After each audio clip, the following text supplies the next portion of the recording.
Folks, welcome back. My name is Rudy. You're watching Alpha Investments. Today, my patron Neil says, Rudy, I will take the second and only other Epilogue box opening video for you. So obviously, a few days ago, I did the my first Epilogue box opening, and to be very gentle on my opinion, my disappointment was immeasurable. My absolute, I turned that video off, and I was one of the most disappointing Magic set box opening videos I've ever done in the 8 years on this channel. It literally just felt, I don't know, like hollow and disappointing. There was no excitement or pizzazz. The packs, the cards of this product felt very just, no real effort and detail was put into it. I was really disappointed. And of course, I looked at a lot of the comments, everybody else's opinion. Everybody was like, yep, well, there you go. And then, other people said it was, Nissa or bust. And it was a very interesting learning experience. So as I set up the second video for the old Epilogue over here, it makes me wonder and ask myself, what exactly was the purpose of Wizards doing this particular product? So we're doing 4 boxes because I want to get a large sample size again. And again, these boxes are real small. It's like the... I'm getting ready to do some box openings for Aftermath with some patrons, and we're gonna have to do a ton of boxes, maybe like a half a case, like 12 boxes of video, because there's only 4 packs per box, and similar to the similar to the Commander Masters. I don't want to just do one little couple packs and call it a day. I want to get a good sample size so that we can see the overall, remove some of the volatility of just doing 1 or 2 packs or boxes. So we got our 4 boxes lined up. Like I said, the point of doing this a second time is I wanted to really get a vibe for the difference. Obviously, those are nothing, Reformer, Foil, and our nothing pack. So as we crack these and kind of see how many mythics and differences, see if it's the same as the first video. Yeah, that's a nice hit. So we got our first one there, our first nice in our set. Because the positive side of this is these Narsets and Nissas and like, a lot of these cards are $10, $20, $30. And these boxes, oh, all right, there's a Calyx. And, Street Chef. And it's not difficult to, quote-unquote, break even or turn a profit when the box prices are online for like $60 or something. So, full rare. That's rare. So it's very difficult to rewire how we feel about this. Training grounds, very nice.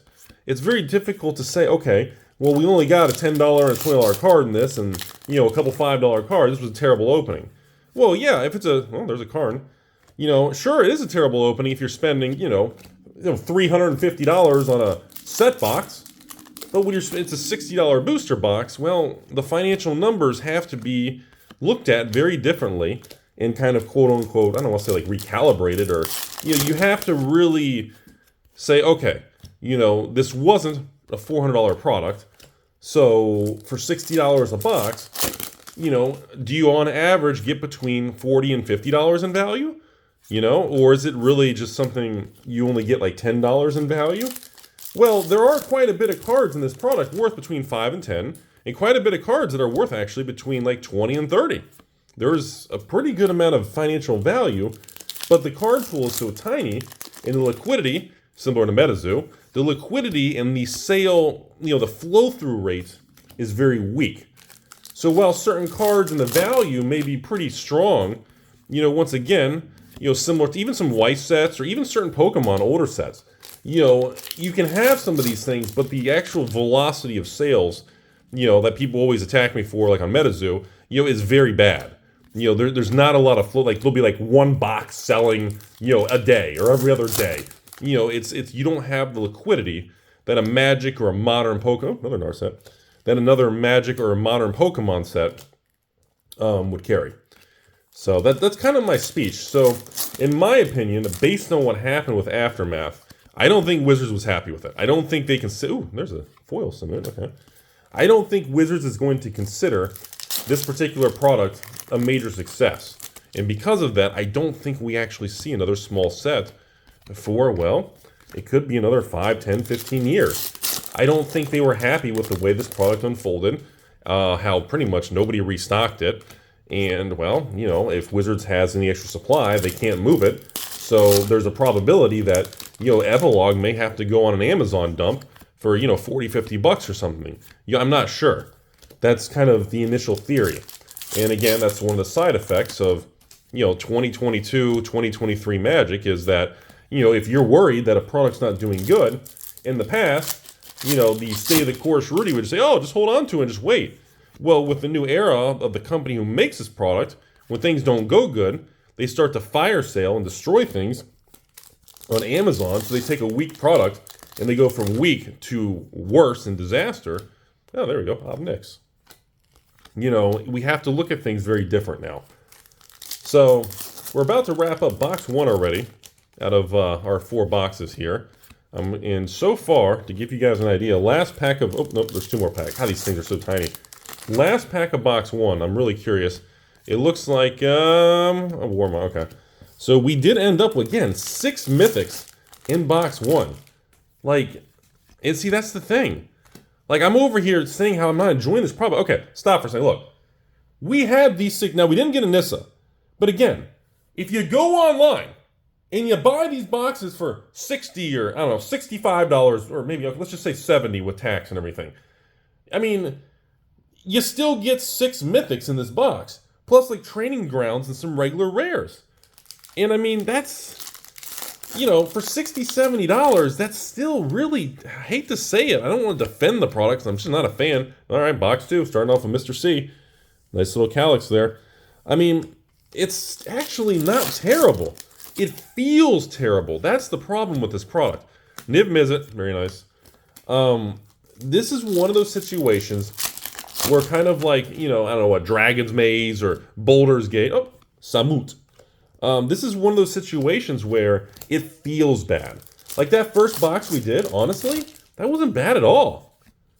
Like, it just wasn't a thing. Oh, by the way, I just realized, holy crap. Have I even said who the patron's for Neil? Anyways, my patron Neil over here.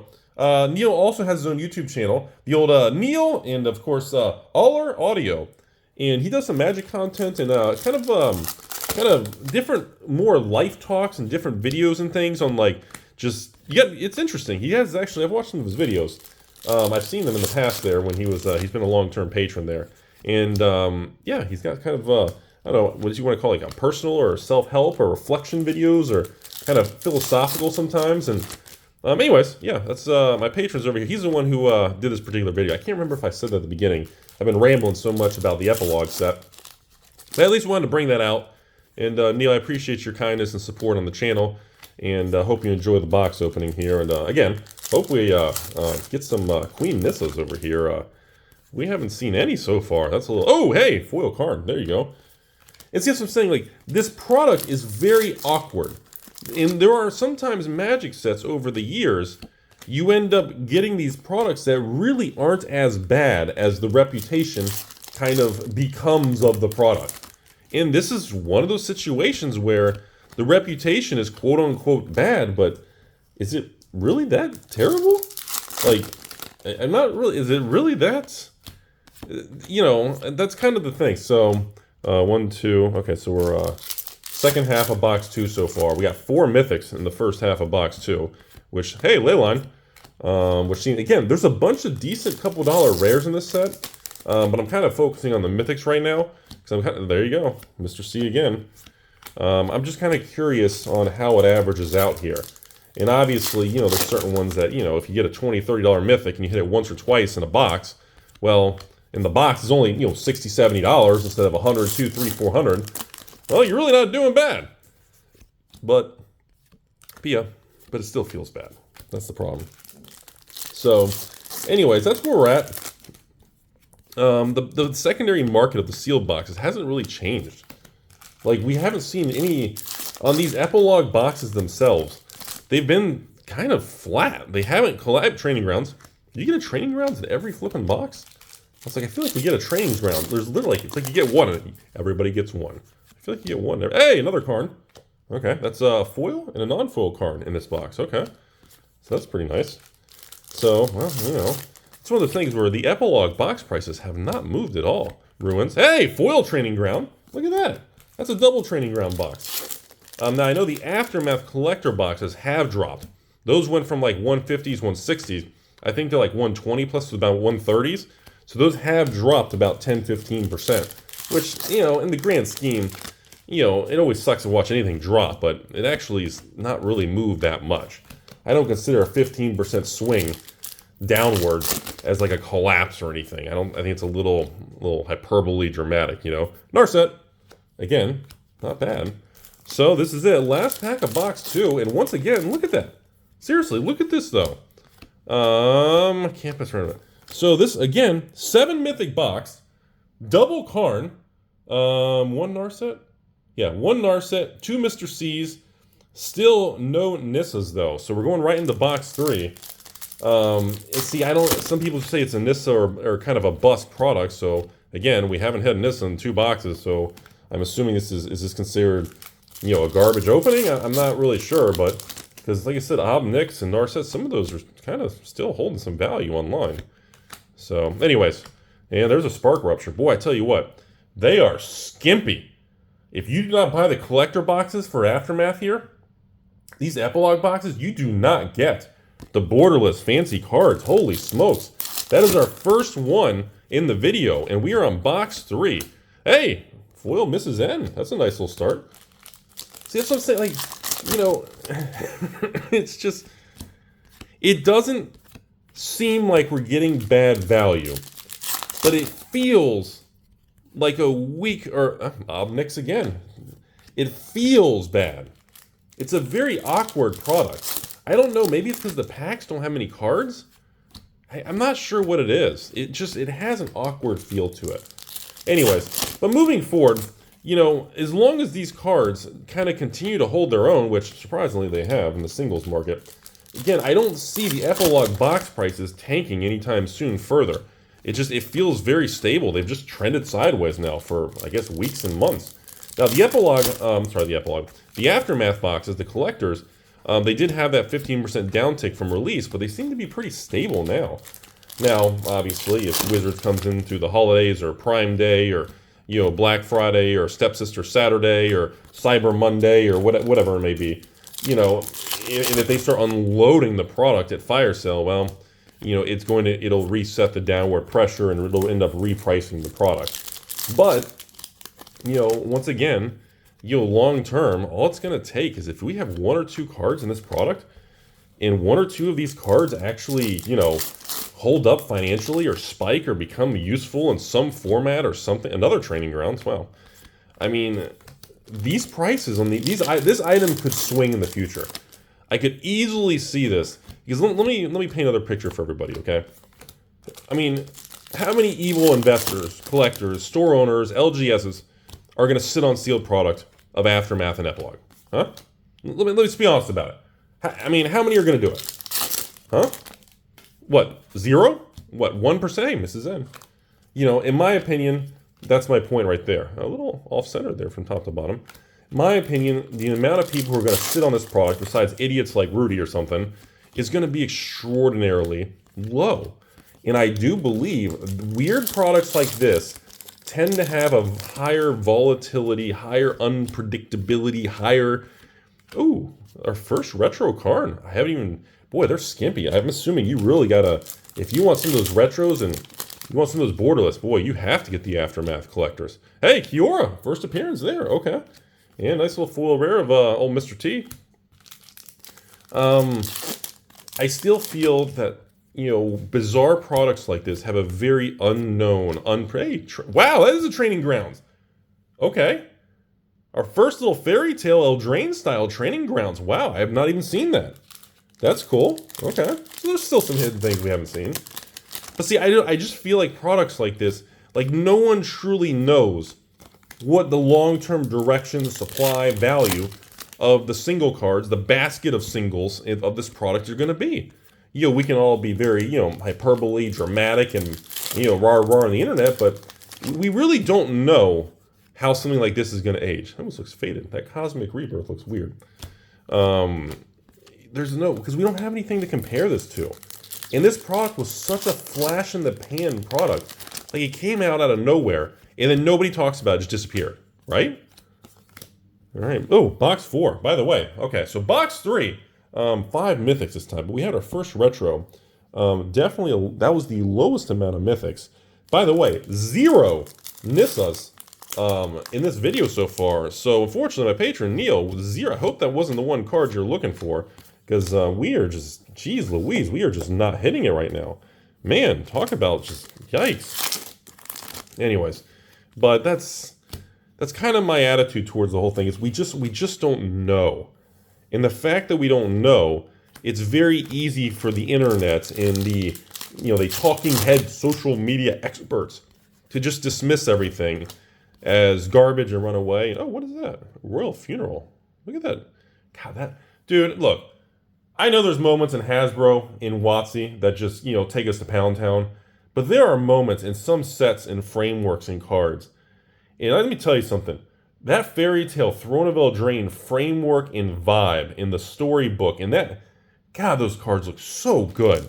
I love, and like, we can go back and talk about older boxes in another video and everything, but hey, our first Nissa! Finally! Holy smokes!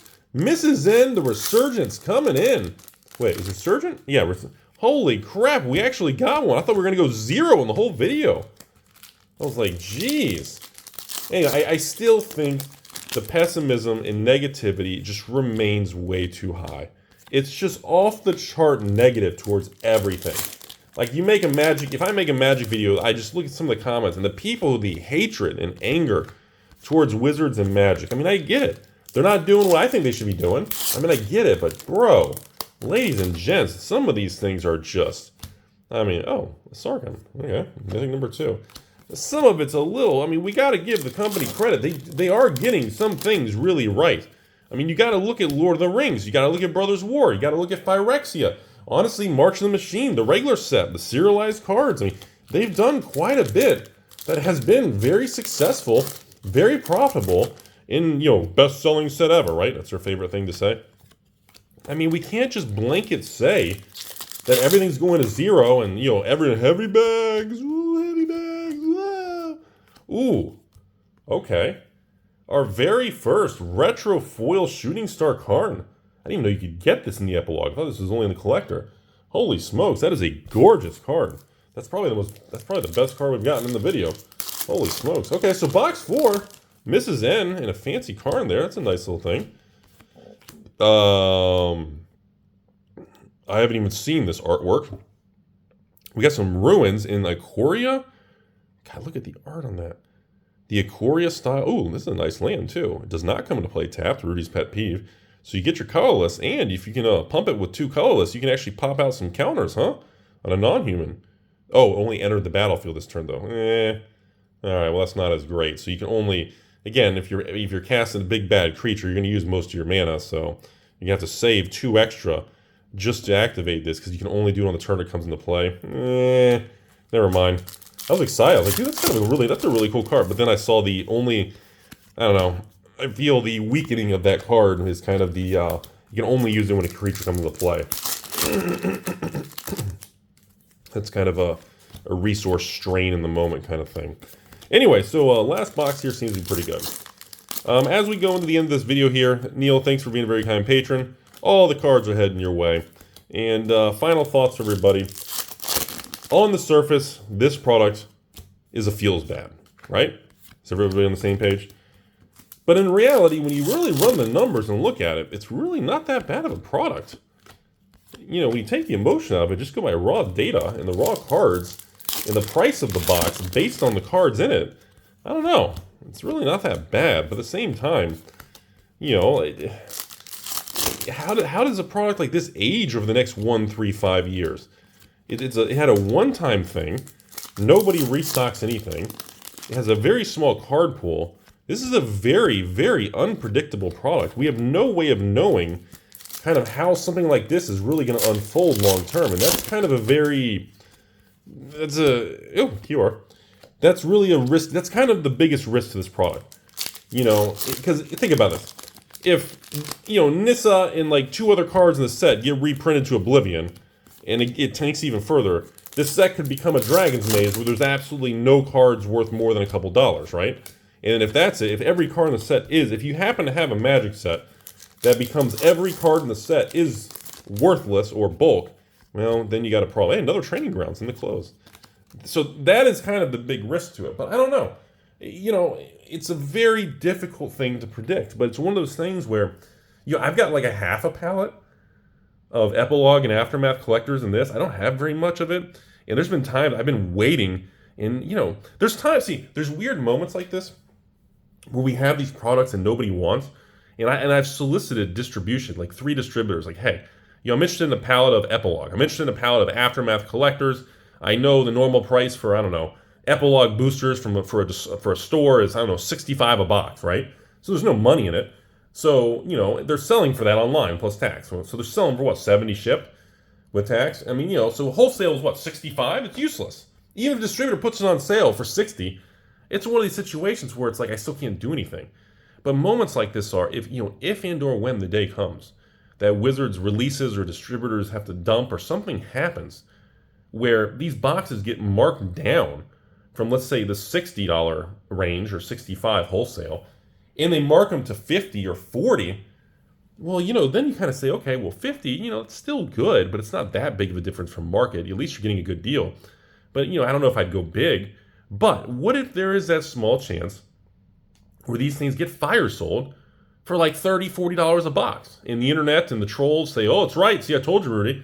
Because I'm telling you, if for some reason that happened, which I've tried soliciting, asking if anybody would sell extra at a discount, and not a single distributor would do it. They all say we don't have much. It's just we're not willing to fire sell it at deep losses. But, for some reason, if that opportunity ever comes along, I would love to take it all. If I could buy it all, seriously, if I could do a huge deal with, some sort of distribution situation, and for these boxes, for like $30 a box, which I don't think is going to happen, and I can run a patron special and let them share into it for $39 shipped or something, that'd be an amazing opportunity for long term.